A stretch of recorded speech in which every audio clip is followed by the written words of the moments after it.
अस्सलाम वालेकुम रहमतुल्लाहि व बरकातुहू। मोहतरम नाज़रीन इकराम, आप देख रहे हैं आमाल हसना यूट्यूब चैनल।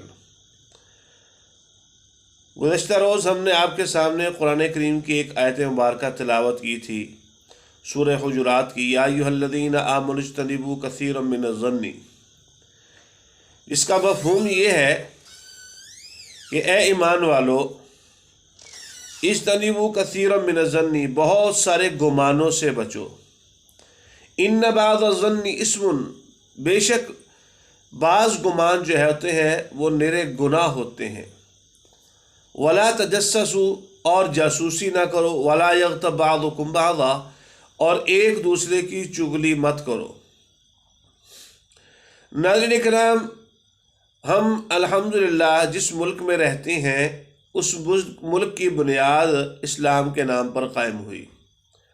सबसे पहले मैं गुजारिश ये करूँगा कि इस मुल्क के अंदर जो भी निज़ाम हो, जो भी बातचीत हो, वो इस्लाम के नाम पर होनी चाहिए। ये अव्वलीन शर्त है।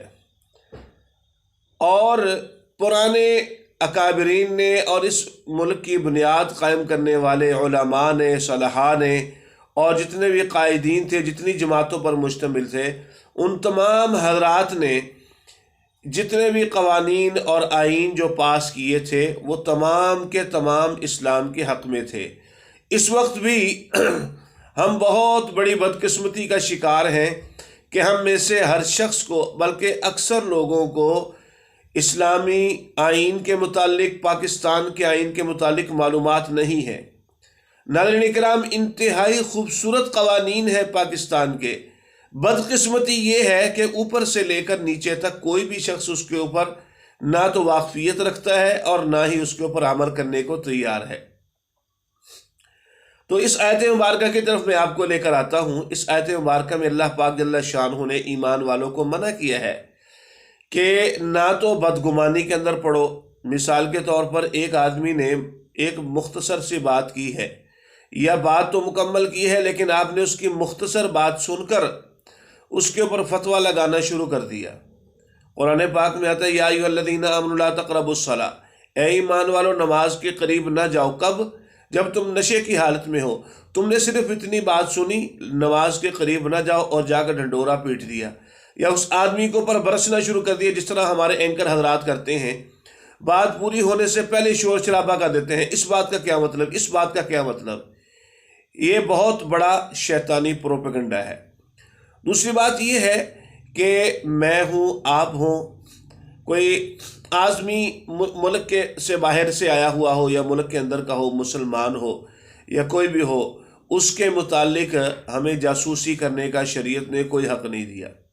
जासूसी का हक़ सिर्फ शरीयत उस वक़्त देती है कि जिस वक़्त आपका दुश्मन आपके ख़िलाफ़ प्रोपेगेंडा कर रहा हो और आपके दिल में उसका ख़तरा हो। तो उस वक़्त नबी पाक सल्लल्लाहु अलैहि वसल्लम ने बज़ात खुद जासूस इरसाल फरमाए थे।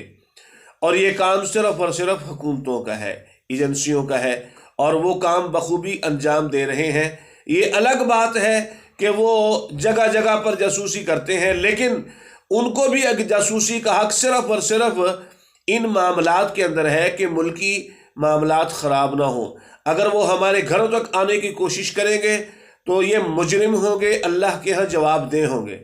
हम इसकी क़तन किसी को इजाज़त नहीं देते। अगर मिसाल के तौर पर मैं आपसे चंदा लेकर, आपसे पैसा लेकर मुल्क के ऊपर लगा रहा हूँ या मुल्क के ऊपर ख़र्च कर रहा हूँ, तो मेरे घर के अंदर दाखिल होने की आपको क़तन इजाज़त नहीं है। सैयदना उमर फ़ारूक रज़ी अल्लाह तआला अन्हु खुतबा देने के लिए जब खड़े हुए थे तो आपसे सवाल किया गया था कि आपका कुर्ता कैसे मुकम्मल हो गया। हालांकि ये कुर्ते की दो चादरें बनाकर चाहे वो एक आदमी का मुश्किल कुर्ता तैयार होता है, तो आपका कुर्ता कैसे तैयार हुआ? आपको भी एक ही चादर मिली थी। तो उसका जवाब सैयदना अब्दुल्ला बिन उमर रज़ी अल्लाह अन्हु ने दिया था कि मैंने अपनी चादर अपने वालिद साहब के नाम कर दी, तो इसलिए उनका कुर्ता बन गया। तो नाज़रीन इकराम, ये काम हमारा नहीं है, ये काम है हुकूमतों का। और पर्सनली तौर पर किसी बंदे की ज़िंदगी में दखल अंदाजी करना शरीयत इसकी इजाज़त नहीं देती। मिसाल के तौर पर मैं आपके फ़ोन को हैक करके आपकी रिकॉर्डिंग ले लूँ और आपको जलील करना शुरू कर दूँ, आपकी ब्लैकमेलिंग शुरू कर दूँ, ہاں یہ بات الگ ہے کہ میں برا کر رہا ہوں، غلط کر رہا ہوں، حرام کر رہا ہوں، صحیح کر رہا ہوں، جیسا کر رہا ہوں، یہ میرا گناہ میرے سر ہے اور اس کا جواب میں نے اللہ کی بارگاہ میں دینا ہے۔ لیکن کوئی میری چوری چھپے ویڈیو بنائے یا آڈیو ریکارڈ کر کے اور لوگوں کے اندر اس کو پھیلائے، میں تو گناہ کر ہی رہا ہوں، میں گناہ کر ہی رہا ہوں، لیکن میرے ساتھ ساتھ آپ بھی گناہ کے اندر شریک ہو رہے ہیں، چاہے کوئی اپنا ہو بیگانہ ہو، کسی کو بھی شریعت اس چیز کی اجازت نہیں دیتی۔ یہ گناہ کا کام ہے۔ جو گناہ کرتا ہے، مثال کے طور پر گناہ ہو رہا ہے، آپ اس کی ویڈیو بنا کر آڈیو بنا کر آگے عوام میں پھیلائیں گے تو آپ گناہ پھیلا رہے ہیں، اس سے بہت سارے لوگ جو ہے وہ غلط کام کا شکار ہوں گے۔ جن لوگوں کو میرے اوپر اعتماد ہے، اگر آپ نے میری ویڈیو آڈیو لیک کی تو میرے اوپر سے اعتماد ہٹ جائے گا۔ کتنے لوگوں سے آپ نے میرا رشتہ توڑ دیا اور کتنے لوگوں کا مجھ پر اعتماد جو تھا وہ توڑ دیا۔ اس کے ذمہ دار آپ ہیں۔ یاد رکھیے شریعت اس کی اجازت نہیں دیتی، ہم کسی کے متعلق بھی ایسا نہیں کر سکتے، اور اگر بالفرض ایسا ہم نے کر بھی لیا ہے اس سے توبہ کریں، استغفار کریں۔ خدا نہ خواستہ یہ عموماً بعض اوقات ایسے ہوتا ہے کہ ہمارے سامنے ایسی ویڈیوز آتی ہیں یا ایسی چیزیں آتی ہیں کہ وہ شریعت کے خلاف ہوتی ہیں، اسلام کے خلاف ہوتی ہیں، ہم اس کو آگے سے آگے پھیلانا شروع کر دیتے ہیں۔ خدا نہ خواستہ قرآن پاک جلا رہا ہے، ہم نے لکھ کر بھیج دیتے ہیں کہ جی اس کو شیئر کریں، لعنت بھیج کر شیئر کریں، اور قرآن پاک کی کوئی بے حرمتی کر رہا ہے، سرکار دو عالم صلی اللہ علیہ وسلم کی ذات اقدس پر بکواس کر رہا ہے، ہم اس کو آگے پھیلا دیتے ہیں اور کہہ دیتے ہیں لعنت بھیج کر شیئر کریں، اور لعنت بھیجے، شیئر نہ کریں۔ گناہ کا شیئر کرنا بھی گناہ ہے۔ تو یہ آپ کی خدمت میں گزارش کی جاتی ہے، چاہے کسی بھی جماعت کا کوئی بھی آدمی ہو، کوئی کارکن ہو، کسی پلیٹ فارم سے تعلق رکھنے والا ہو، شریعت ہمیں اس کی اجازت نہیں دیتی۔